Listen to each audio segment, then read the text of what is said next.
Hallelujah! Praise you the Lord.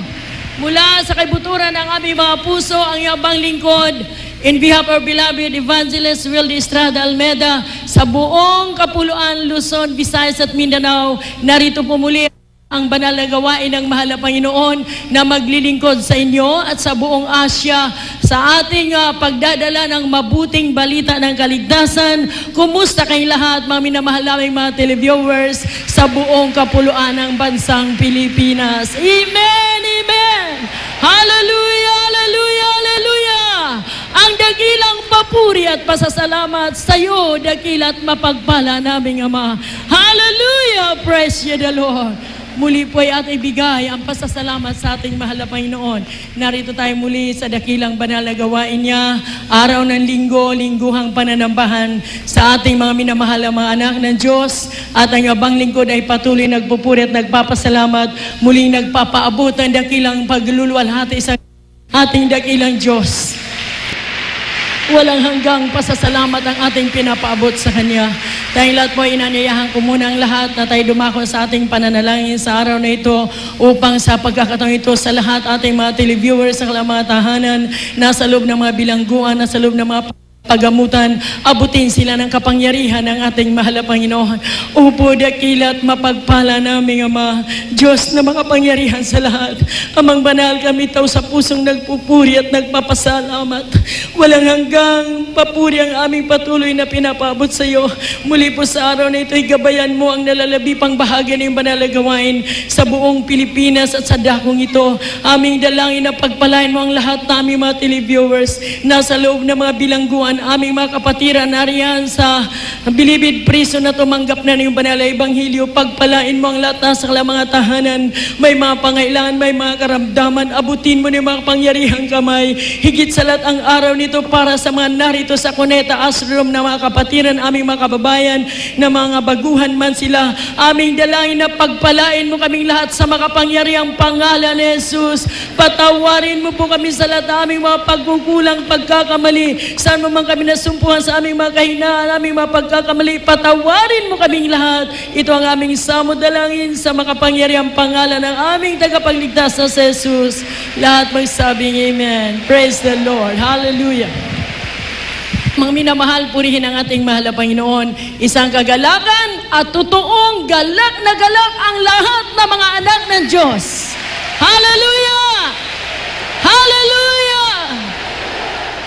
Hindi mananaig ang kapangyarihan ng diablo laban sa mga anak ng Diyos.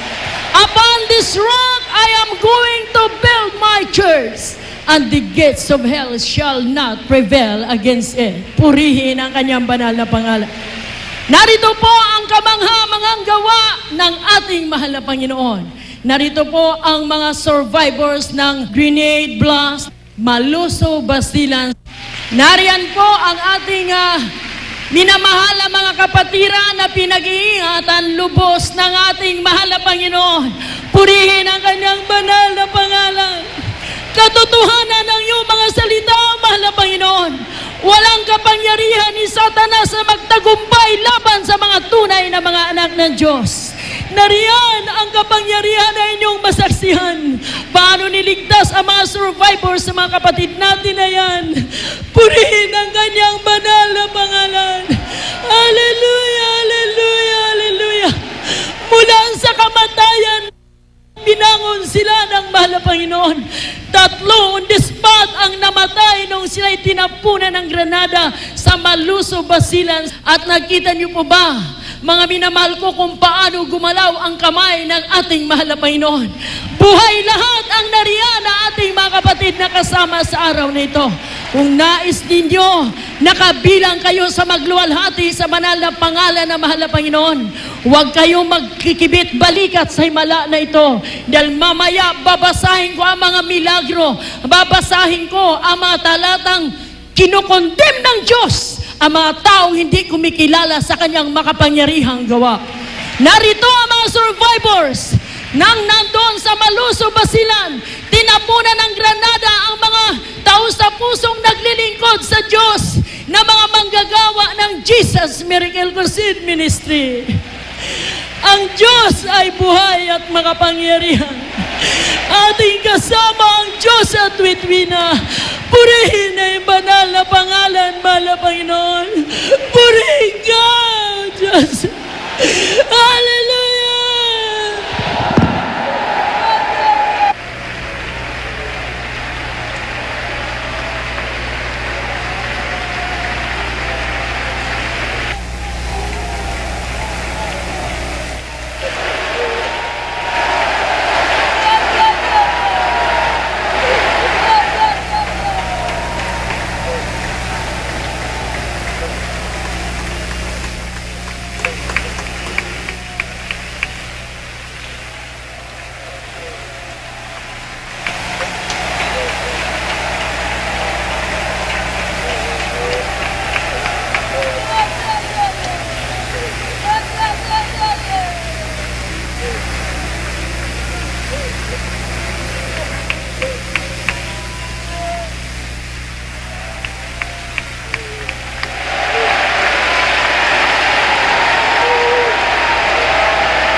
Sa inyo na mga makapanood ng gawain na ito, sa mga araw na ito ay pinapakita na ng dakilang Diyos ang kanyang kapangyarihan sa lahat ng kanyang nilalang.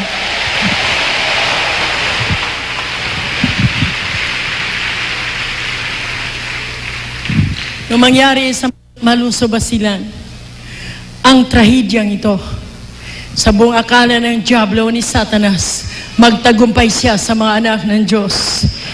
Narito, ang mga lingkod ng ating mahal na Panginoon sa panguna ng ating ordained preacher Alvin Flores, na siya na lamang ang nakatayo sa mga oras na yon, kasama yung ating Philippine Air Force brother at isa pa na nakaluhod during that tragedy. Hindi sila nawala ng loob habang lahat ay nakadapa na dahil sa impact ng pumutok na granada.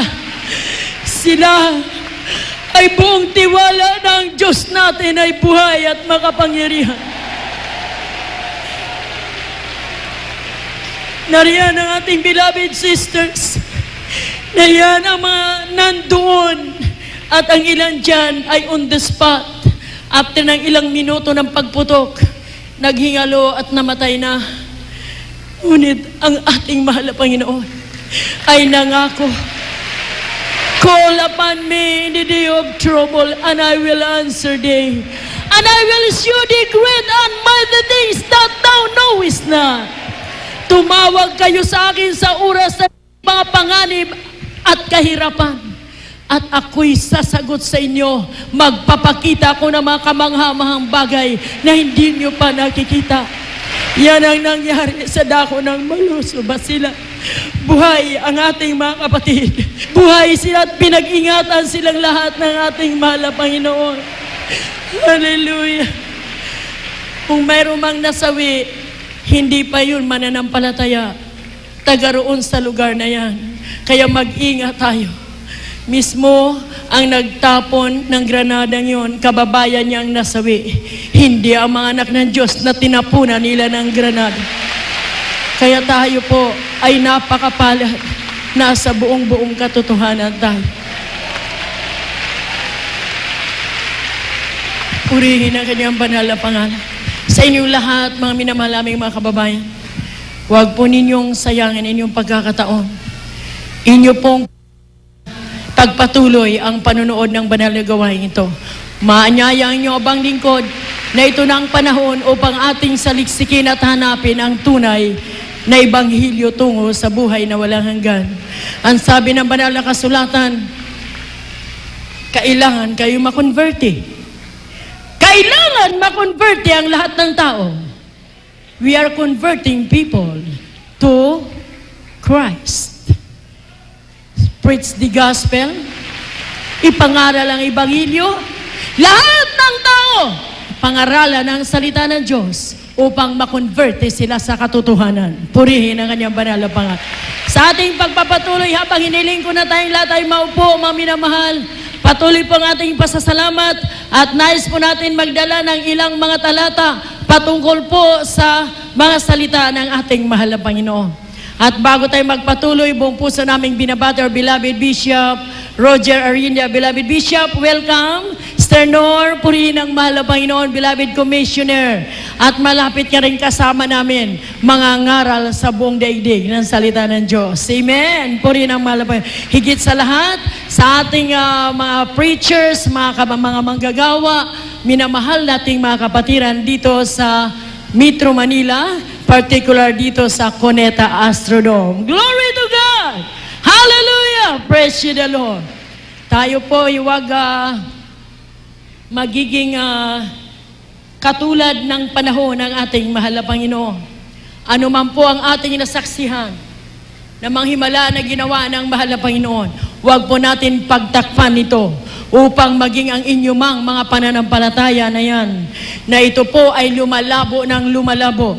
Dahil sa karamihan ng nangangaral ngayon ng salita ng Diyos, kailangan matiyak natin, kung tayo po'y nasa mahal na Panginoon sa panig ng Diyos o sa panig ng kaaway ng Diyos na walang iba kundi si Satanas. Ang sabi ng Biblia, kapag inyong marinig ang salita ng Diyos, hanapan nyo ng pruweba at ebidensya ito. Kung ito nga ay purong-purong salita ng Diyos. Amen. Ang sabi ng banal na kasulatan, ipangaral sa buong lupa ang salita ng Diyos at gawin ninyong disipulo ang lahat na magsisampalataya sa akin. Amen, amen, amen. Hindi lamang konvertihin. Amen. Hindi lang natin konvertihin sila, kundi gawing disipulo ng ating mahal na Panginoong Hesukristo. Ating buksan ang Mateo 28. Anong sabi mga minamahal? 19:20. Mangaral ng salita ng Diyos. Ituro at gawing disipulo ang lahat na magsisampalataya sa Kanya. Khalil. The Gospel according to St. Matthew chapter 28, starting at verse 19. Go ye therefore and teach all nations, baptizing them in the name of the Father, and of the Son, and of the Holy Ghost, teaching them to observe all things whatsoever I have commanded you, and lo, I am with you always, even unto the end of the world. Amen. Glory! Mateo Kapitulo 28, 19-20. Dahil dito magsiyaw na kayo at gawin inyong mga alagad ang lahat ng mga bansa na sila'y inyong bautismuhan sa pangalan ng Ama at ng Anak at ng Espiritu Santo, na ituro niyo sa kanila na kanilang ganapin ang lahat ng mga bagay na iniutos ko sa inyo. At narito, ako'y sumasa inyong palagi hanggang sa katapusan ng sanlibutan. Amen, amen, hallelujah. Ipangaral ang Ebanghelyo ni Kristo. Anong gagawin pagkatapos ipangaral? Ituro ng buong sikap ang lahat ng kautusan ng ating mahal na Panginoon. Pagkatapos sila ay makinig ng salita ng Diyos, gawin silang mga disipulo ng ating mahal na Panginoong Hesukristo. Amen, amen, praise the Lord. Gawin silang mga disipulo ng ating mahal na Panginoong Jesucristo. Ngayon ang sabi ng Biblia, hindi lamang tayo magpatotoo sa kanila, kundi ipangaral ng buong sikap ang Ebanghelyo ni Kristo at ituro sa kanila ng buong sikap ang lahat ng kautusan ng Diyos. At ano ang kasunod? Gawin silang mga disipulo ng ating mahal na Panginoon. Narito ang mga disciples of Christ sa dako ng Maluso, Basilan. Nakikipagbaka maging kamatayan man ang kakaharapin. Hindi inuurungan, sapat Diyos ang nag-utos sa atin na humayo at mangaral ng salita ng Diyos. Paano mapatunayan na tunay na Ebanghelyo ang ating dinadala? Signs and wonders will follow them that believe in my name. Mga tanda, kapangyarihan ay sasama, lalakip sa mga bawat sampalataya sa Kanya. Kung walang himala, walang pagpapagaling, hindi nagbabago ang tao. Sa mga pulutong na nagsasabi, nangangaral sila ng salita ng Diyos, hindi tunay na Ebanghelyo ang ipinapangaral ng mga taong ito. Sapat ang tunay na Ebanghelyo, ang sabi ng Roma 1:16, I am not ashamed of the gospel of Christ, for it is the power of God unto salvation. Kapangyarihan ng Diyos, ang salita ng Diyos, ang Ebanghelyo, sa mga taong makasalanan, makakalaya sila. Magbabagong buhay sila. Amen, amen, amen. Yan ang tunay na Ebanghelyo. At ang sabi ng banal na kasulatan, kapag ang Diyos, ang tunay na Ebanghelyo ay iyon ang iyong natanggap, magpabibigay ang Diyos ang lahat ng himala sa iyong buhay. Kung ang Diyos ay nandirito, nag-uutos sa kanyang mga disipulo noong bagong tipan hanggang sa ating panahon na ipangaral ang kanyang banal na salita, kalakip din dito ang mga tanda at mga himala, sapagkat kailanman hindi nagbabago ang Diyos. Amen. Siya pa rin noon, kahapon, ngayon, at magpakailan-kailan pa man. So ang himala, pagpapagaling, pagbabagong buhay, kasama ito sa tunay na ebanghelyo ni Kristo. Amen? Amen, amen. Ating pong patuloy na pinaalala sa inyo na ang pangangaral ng salita ng Diyos ay napakahalaga. Buksan po natin ang Mateo 11:16. Atin munang unahin ang Mateo 18 talatang 3. Anong sinabi, mga minamahal, ng talatang ito? Mateo 18:3. At sinabi, katotohanan sinasabi ko sa inyo, malibang kayo'y magsipanumbalik at maging tulad sa maliit na bata, sa anumang paraan ay hindi kayo magsisipasok sa kaharian ng langit. Except ye be converted like a little child, you can never enter the kingdom of heaven. Kailan makonvert kayo to Christianity? Ano ang conversion? Ang dati mong buhay ay lisanin mo na. Magkaroon ka ng tunay na buhay sa ating mahal na Panginoon. Therefore, if any man be in Christ, he is a new creature. All things are passed away. Behold, all things are become new. Amen. Yan ang tunay na ebanghelyo, mga minamahal. Kaya kailangan mo makonvert ang tao to Christianity. Ano ibig sabihin? Katulad na ni Kristo ang kanyang buhay. Kung dati-rati ito marumi ang buhay, nangangalunya, nagsisinungaling, namamatay tao, may karamdaman, pag siya'y nasa kay Kristo, lahat ng mga bagay na nagpapahirap sa kanya, kasalanan at karamdaman, mapapawi ito at siya ay titirhan ng Espiritu ng ating mahal na Panginoon. Glory to God. Patuloy po ang ating aaral ng maikling pag-aaral. Ang sabi ng banal na kasulatan, ang mahal na Panginoon, kinukondem ang mga taong hindi kumikilala sa kanyang mga himala sa mga ginagawa niya. Ang sabi niya, kayong mga ulupong na henerasyon, kung sa inyo, kayo, Capernaum, Chorazin, mga bagay na nakikita ninyo sa aking pagtungo sa inyong mga lugar, kung nangyari ito sa Sodom at Gomorrah, di sana nananatili ngayon ang Sodom at Gomorrah. Kung nakita nila ang himala na nakita ninyo na ginagawa ko, ngunit kayo'y naging matigas ang kalooban. Hindi nyo pinaniniwalaan ang aking mga himala. Buksan po natin ang Mateo 11:16-24. Kanyang kinokondem ang mga taong hindi naniniwala sa mga himala. Narito ang galit ng Diyos. Kayo mga ulupong na henerasyon, hanggat kailan ako maging kasama ninyo at hanggat kailan kayo sumampalataya sa akin. Amen. Matthew chapter 11, starting at verse 16. But whereunto shall I liken this generation? It is like unto children sitting in the markets, and calling unto their fellows, and saying, We have piped unto you, and ye have not danced. We have mourned unto you, and ye have not lamented. For John came neither eating nor drinking, and they say, He hath a devil. The Son of Man came eating and drinking, and they say, Behold, a man gluttonous and a wine bibber, a friend of publicans and sinners. But wisdom is justified over children. Then began he to upbraid the cities, wherein most of his mighty works were done, because they repented not. Woe unto thee, Chorazin! Woe unto thee, Bethsaida! For if the mighty works which were done in you had been done in Tyre and Sidon, they would have repented long ago in sackcloth and ashes. But I say unto you, it shall be more tolerable for Tyre and Sidon at the day of judgment than for you. And thou, Capernaum, which are exalted unto heaven, shall be brought down to hell. For if the mighty works which had been done in thee had been done in Sodom, it would have remained until this day. But I say unto you, that it shall be more tolerable for the land of Sodom in the day of judgment than for thee. Purihin ang pagkabasa ng kanyang banal na mga salita. Saan tutungo ang mahal na Panginoon? Nagpadala siya ng mga propeta, nagpadala siya ng mga ngaral, pinagbabato, pinagpapatay, pinagbilanggo, pinagpupugutan ng ulo.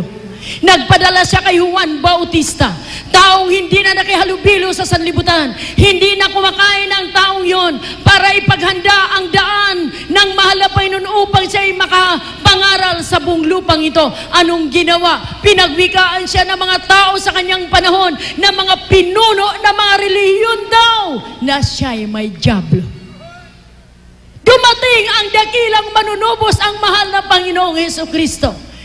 Nakikisalamuha, nakikikain na kasama ang mga sanlibutan para maihaglang niya ang salita niya. Anong sabi? Siya'y matakaw. Walang mapupuntahan. Ano po?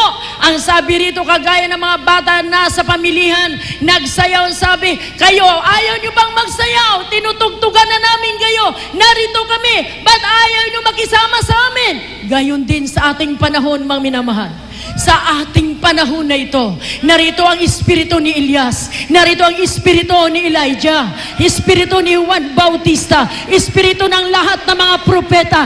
Pinapagaling lahat ng may karamdaman, binabago ang buhay ng mga tao, pinanunumbalik ang mga suwail ng mga anak sa kanilang mga magulang. Nagkaroon ng kapayapaan nung dumating ang tunay na ebanghelyo ni Kristo sa bawat tahanan sa bansang Pilipinas, sa pamagitan ng ebanghelyo ni Kristo na dinadala ng ating minamahal ginagalang na ebanghelista dito sa Jesus Miracle Crusade Ministry.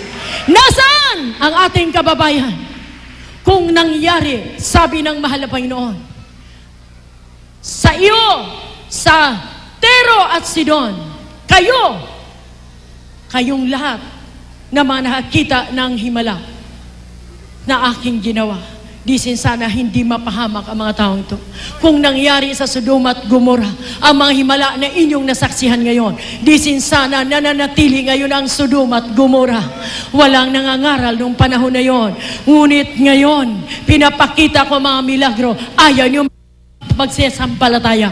Kaya kanyang sinusumbatan ang mga taong ito. Gayon din sa ating panahon. Nariyan ang kapangyarihan ng Diyos.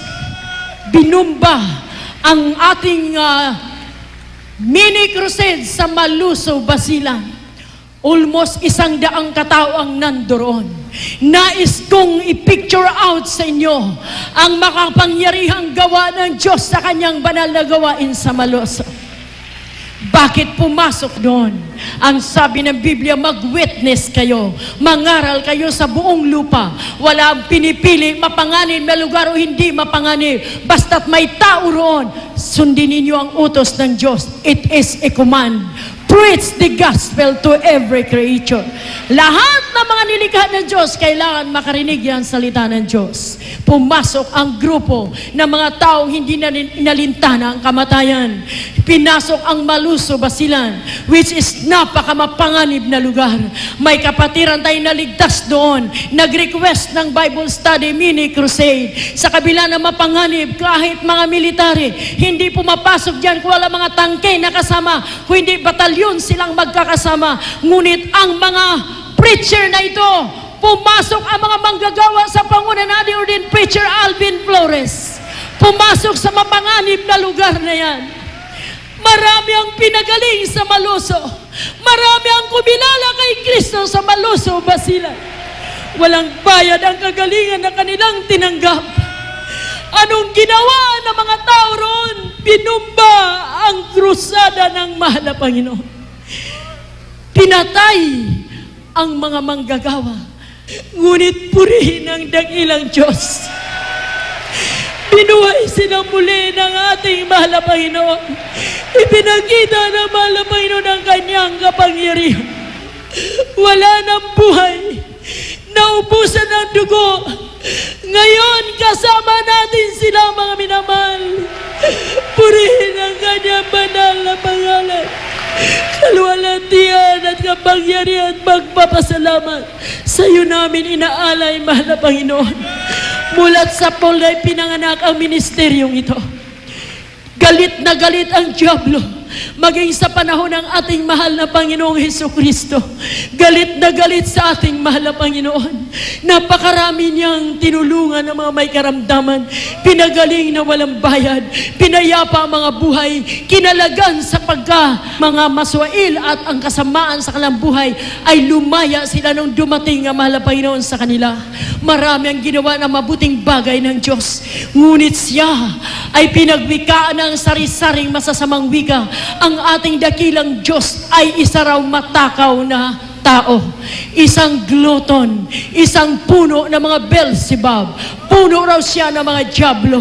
Ngunit sinabi ng ating mahal na pakihanda, beloved brother Rap, kung ako'y inusig na ako ang inyong Panginoon, kayo na mga sumusunod sa akin, mararanasan din ninyo ang mga pag-uusig na ginawa nila sa akin, sapat kayo'y akin lamang tagasunod.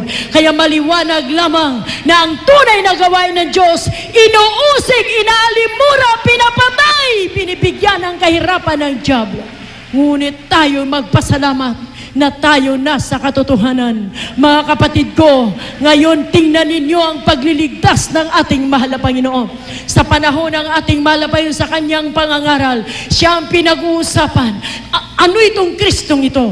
Bumubuhay na mga patay, naglinis na mga kitungin, nagpagaling na may mga karamdaman. Ang sabi hanggang sa panahon nila Apostol Pablo, ang sabi doon sa Episo, doon sa kanyang pintuan sa Roma, ang taong ito ay ginugulo ang ating pananampalataya. Anong sagot ng mahal na Panginoon ng ating mga apostoles na kasama na mahal? Hindi kami ang gumugulo sa inyong pananampalataya. Kayo ang ayaw sumampalataya sa tunay na ebanghelyo ni Kristo. Kaya ngayon, narito ang tao ng Diyos, hindi nalintana ang anumang kanyang kakarapin na kamatayan man o anumang mga pag-uusig, anumang pag-aalimura, sapagkat siya'y ginamit ng Diyos upang magbukas ng mga mata na mga tao ililigtas ng mahal na Panginoon. Sapagkat ang kaligtasan ay para lamang sa sumasampalataya sa Kanya. Sa mga hindi sumasampalataya, hindi naniniwala, hindi kayo makakakita ng mga milagro. At kung makakakita man kayo, Lucas 16, sa mga huling talata, tuloy-tuloy lang yung sa mga huling talata, sinabi ng mayaman, nang habang siya'y nabubuhay, pati ang mga mahirap wala siyang pakialam. At si Lazarus na sa kanyang pintuan palagi. Siya ay lipos ng sugat.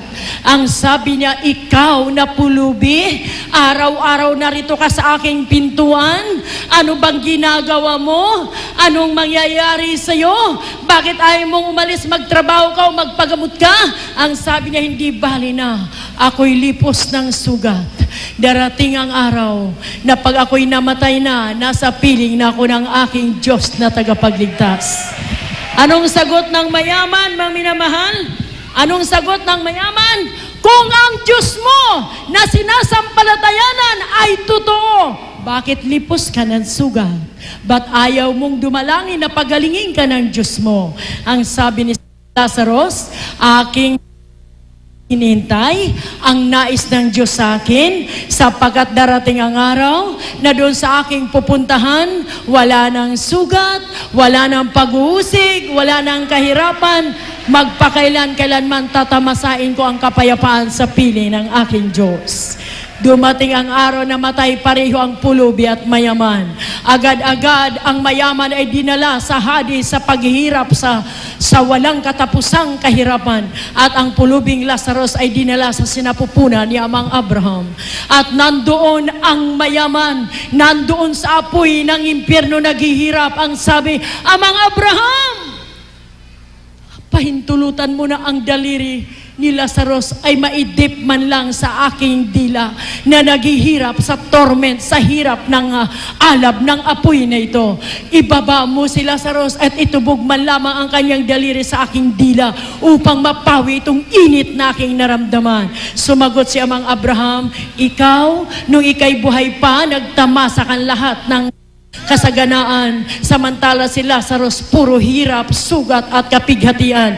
Ngayon inaaliw siya rin at ikaw dyan naghihirap, ang sabi ng mayaman, pahintulutan mo amang Abraham na bumaba si Lazarus at magpatotoo sa aking mga kapatid na nandun pa sa lupa. 4 pa sila upang sila'y huwag mapunta rito sa aking kinalalagyan. Anong sagot niya mga Abraham? Naroon ang mga propeta, naroon ang mga preacher. Hayaan mo na yun ang mangaral para sa kaligtasan ng iyong kapatid. Sumagot ang mayaman, hindi amang Abraham, sapat kung patay mismo ang magbangon, maring maniniwala ang aking mga kapatid. Sumagot uli si amang Abraham, kahit patay magbangon mula sa libingan, hindi manampalataya kung hindi buksan ang kanyang pangunawa ng ating mahal na Panginoon. Oh, glory to God! Kaya kayo mga televiewers ko, buksan na natin ang ating spiritual eyes. Ngayon na natin tingnan ang mga himala na ginawa ng Diyos sa ministeryong ito. Mga himala na ito ay upang patunayan sa inyo na ito ang ministeryong sinasamahan ng kapangyarihan ng ating mahal na Panginoon. Sari-sari, from all walks of life, nandito ang mga pinagpala ng Diyos. Mga mahirap, mayayaman, nandito lahat. Walang tinatanggihan. Everybody is welcome sa tunay na gawain ng mahal na Panginoon. Yan ang panahon ng ating mahal na Panginoon Kristo. Huwag nating pagtakpan ang mga himala na ito. Napakarami, sinasawata, talagang galit na galit ang Diyos sa kanila. Ang mga himala sinasabing gawa ng Diablo, itong granada na pumutok sa Maluso, Basilan, ang sabi, hindi raw tunay na granada ang pumutok. Sabi ko nga sa inyo, kung hindi pinahintulutan ng Diyos na masugatan sila o may namatay, hindi sila makapaniwala na talagang totoong granada ang pinukol sa kanila. Ngunit ngayon nariyan ang mga ebidensya, may mga sugat pa sila, ang ilan dyan sa kanila nangamatay na at binuhay ng ating mahal na Panginoon. Totoong granada ang ibinato sa kanila. Pinatunayan sa inyo ng Diyos na ngayon na kayo maghanap ng tunay na Ebanghelyo ni Kristo. Narito nilalakipan ng katakot-takot na himala at kapangyarihan. Nariyan ang mga buhay na mga manggagawa. Nandito dinala sa ating gawain sa Manila upang magpatotoo ng buong pangyayari na yan na tinulungan sila ng ating mahal na Panginoon. Aking ibigay muna ang pagkakataon sa lahat ng ating mga survivors. Welcome muli, beloved workers from Maluso, Basilan. Survivors, hiniling ko ang ating mga workers na kasama ngayon, mga kapatid na pinagpala nung nangyari na trahedya sa Maluso, Basilan. Muli, maraming salamat sa inyong pagbabalik dito sa naroon kayo sa pag-iingat ng ating mahal na Panginoon. From death unto life. Mula sa kamatayan, binuhay sila ng mahal na Panginoon. Kung wala ang ating Diyos, kung hindi buhay ang ating Diyos, hindi na namin kayo makikita na bukan mga manggagawa. Ngunit nariyan ang pangako ng ating mahal na Panginoon. Buhay ang Diyos. Hallelujah! Hallelujah! Hallelujah! Hallelujah! Purihin ang banal na pangalan. Luwalhati ikaw, Diyos, ngayon at magpakailan kailanman. Nais kong ibigay lamang ng mga survivors ng Maluso, Basilan, grenade blast, yung kanilang karanasan, at yan, all things work together for good. Reminder para sa kanila, reminder para sa mga Kristiyano na huwag magkulang ng prayer kahit kailan, at sa buong mundo, pinapakita sa inyo ang kamangha-manghang gawa ng ating mahal na Panginoon. Palakpakan natin, papurihan ang ating mahal na Panginoon.